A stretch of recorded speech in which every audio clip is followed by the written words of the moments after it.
Dear students, इस question में हमें वर्टिकल प्लेन में एक circular wire, in fact quarter circular wire given है ए बी, जिसमें से एक बीड पास हो रही है जो हमें ए पे दिख रही है अभी, और इस बीड को यहां से रिलीज कर दिया जाता है तो ये वायर के सहारे सहारे सर्कुलर मोशन में चलती हुई बी पे आती है।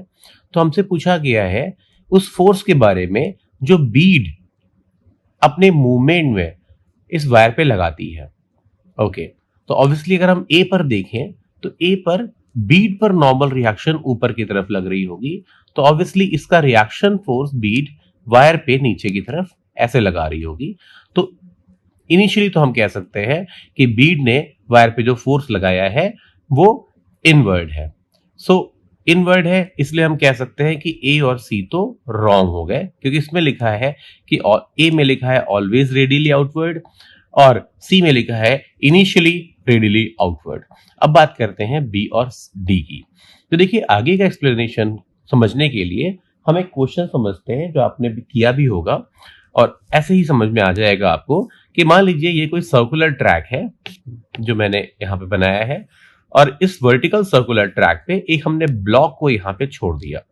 अब जब ब्लॉक को यहाँ पे रखते हैं तो आप सब जानते हैं कि इस ब्लॉक पे अपवर्ड डायरेक्शन में नॉर्मल रिएक्शन लग रही होगी, यानी कि ब्लॉक ने ट्रैक पे नॉर्मल रिएक्शन नीचे लगा रखी होगी। ये फोर्स जो आप देख रहे हैं ये ब्लॉक ट्रैक पे लगा रहा है, और जैसे जैसे ब्लॉक आगे बढ़ता है नॉर्मल रिएक्शन का वैल्यू छोटा होता जाता है, तो इसका फोर्स भी ट्रैक पे छोटा होता हुआ जाएगा।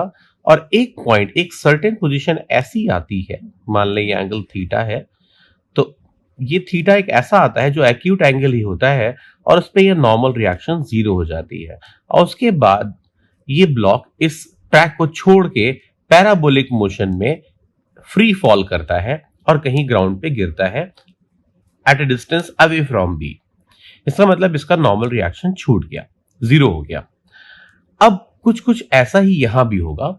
ये बीट जब ए पर होगी तो ये ऐसे नहीं बल्कि कुछ इस तरह से हैंग कर रही होगी, लाइक दिस।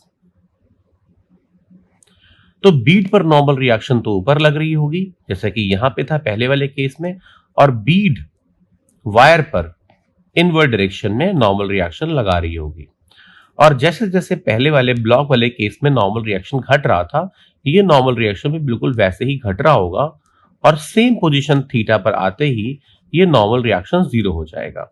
अब जब ये नॉर्मल रिएक्शन जीरो हो जाएगा तो ये बीट भी पैराबोलिक मोशन में गिरने की कोशिश करेगी और बाहर जाने की, इस वायर से दूर जाने की कोशिश करेगी, लेकिन ये वायर में बीट फंसी हुई है इसलिए वायर इस बीट को ग्रिप कर लेगा और बीट कुछ ऐसी पोजीशन में आ जाएगी, something like this.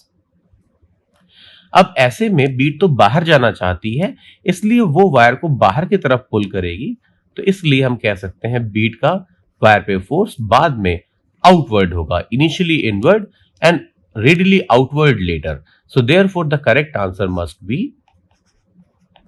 D. Thank you.